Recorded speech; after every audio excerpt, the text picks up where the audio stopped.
شیطان الرجیم بسم اللہ الرحمن الرحیم نحمدہ و نصلی علی رسولہ الکریم اما بعد فاعوذ باللہ من الشیطان الرجیم۔ آج کل جو بھی لوگ ہمارے پاس آتے ہیں اپنی پریشانیاں لے کر، مسئلے مسائل لے کر، ہر کسی کے ساتھ روزگار کے مسئلے، اگر روزگار کے مسئلے نہیں ہیں تو گھر میں بیماریوں کے مسئلے، اگر بیماریوں کے مسئلے نہیں ہیں تو اثرات کے مسئلے ہیں، ان کو یہ شک ہے کہ ان پہ کسی نے جادو کر دیا ہے یا ان کی طبیعت خراب رہتی ہے۔ یہ اتنے مسئلے ہو کیوں رہے ہیں ہم لوگوں کے ساتھ؟ اس کی وجہ جو ہے، بڑی وجہ کہ جب آپ اللہ تعالیٰ کو یاد نہیں کرو گے، نماز نہیں پڑھو گے، گھر میں قرآن شریف رکھے ہوئے ہیں لیکن ان کو کوئی کھولتا نہیں، کسی کے پاس اتنا ٹائم ہی نہیں ہے کہ اس کو کھولیں، اور پڑھتے ہیں تو ہم صرف ثواب کی نیت سے، حالانکہ اللہ تعالیٰ نے وہ ثواب کی نیت سے نہیں اتارے ہیں، وہ زندگی کا میں عمل کرنے والی چیز ہے، اس کو پڑھیں، اس کو سمجھیں اور اس پہ عمل کریں اور اس کو اپنی زندگی میں شامل کریں، اس کو سمجھیں۔ جگہ جگہ اللہ تعالیٰ قرآن شریف میں ارشاد فرماتے ہیں کہ اور یہ غور نہیں کرتے اور یہ سمجھتے نہیں ہیں، تو جب اس کو سمجھیں گے، اس کو غور کریں گے، اس کی جو احکامات ہیں جو اللہ تعالیٰ نے اتارے ہیں وہ اپنی زندگی میں شامل کریں گے ہم،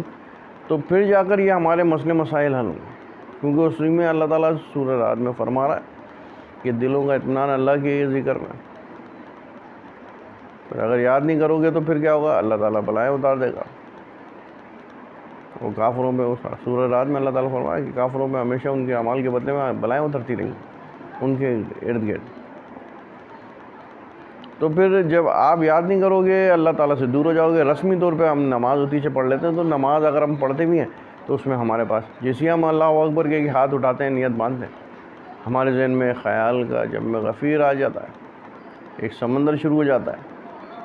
اس میں اپنے گھر سے لے کے، کاروبار سے لے کر اور تقریباً دوستوں سے لے کر ہر چیز کے خیالات ہمارے ذہن میں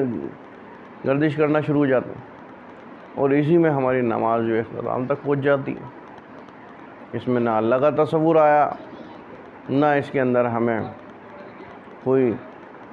خشوع اور خضوع آئی ہمارے نماز میں۔ اسی طرح ہمارا اور دوسری نیکیاں، اگر آپ دیکھتے ہیں عام روزمرہ زندگی میں دیکھتے ہیں تو ہر کوئی چھوٹی چھوٹی باتوں پہ جھوٹ بول رہا ہے، اور جھوٹ کو ہم اتنا رائج ہو گیا ہے کہ چھوٹی چھوٹی باتوں میں جھوٹ بولنا اور چھوٹے چھوٹے جھوٹ بولنا کہ اس کو نارمل زندگی ہے، اس کو برا ہی نہیں مانتے ہم۔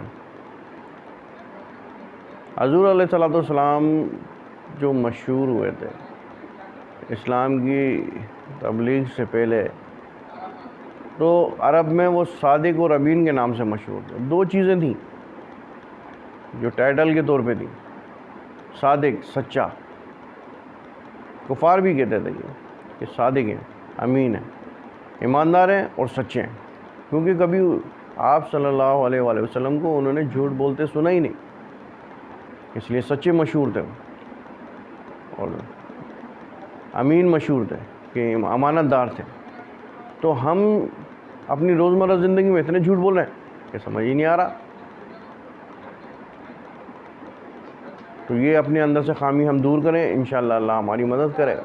ہم نماز پڑھیں ٹائم پر اور خشوع و خضوع کے ساتھ نماز پڑھیں تو اللہ تعالیٰ ہماری مدد کرے گا۔ ہم قرآن شریف پڑھیں اور اس کو سمجھیں اور اس پہ عمل کریں تو اللہ تعالیٰ ہماری مدد کرے گا، تو ہمارے یہ مسئلے مسائل آہستہ آہستہ ختم ہوتے جائیں گے۔ اب لوگ جو شکایت کر رہے ہیں میں ان کو کتنوں کو سمجھاؤں اس طرح جو میرے پاس آتے ہیں، ان سب کو بتایا میں نے، اور جو یہ اس بات پہ عمل کرتے ہیں اللہ تعالیٰ ان پہ رحم فرما رہا ہے اور ان کے مسئلے مسائل حل ہو رہے ہیں۔ تو اسی لیے میں نے یہ تمام مریدین کے لیے ویڈیو بنائی تاکہ یہ سب تک میسیج پہنچ جائے کہ یہ ضرور کریں، اپنی زندگی میں شامل کریں، لازمی اس کو کریں، تاکہ آپ کی زندگی سے جو مسئلے مسائل ہیں اور آپ اللہ کو یاد کریں گے بہت زیادہ تو آپ کے دل میں اطمینان آئے گا۔ اطمینان کب آتا ہے؟ جب آپ کے گھر میں خوشحالی ہو، برکت ہو، جب آپ کے کاروبار اچھا چل رہا ہو، جب آپ کا گھر سے بیماریاں نہیں ہوں، جب آپ کے گھر میں سکون ہو، تو اطمینان آپ کو مطلب ہر طرف سے ختم ہو جائیں گی فکریں آپ کی، تو اس کے بعد آپ کے دل میں اطمینان آئے گا. تو اللہ کا ذکر کرنے سے اطمینان آپ کے دل میں آٹومیٹکلی آ جائے گا. اللہ تعالیٰ ہمیں اس پہ عمل کرنے کی توفیق عطا فرمائے. وما علینا الا البلاغ المبین.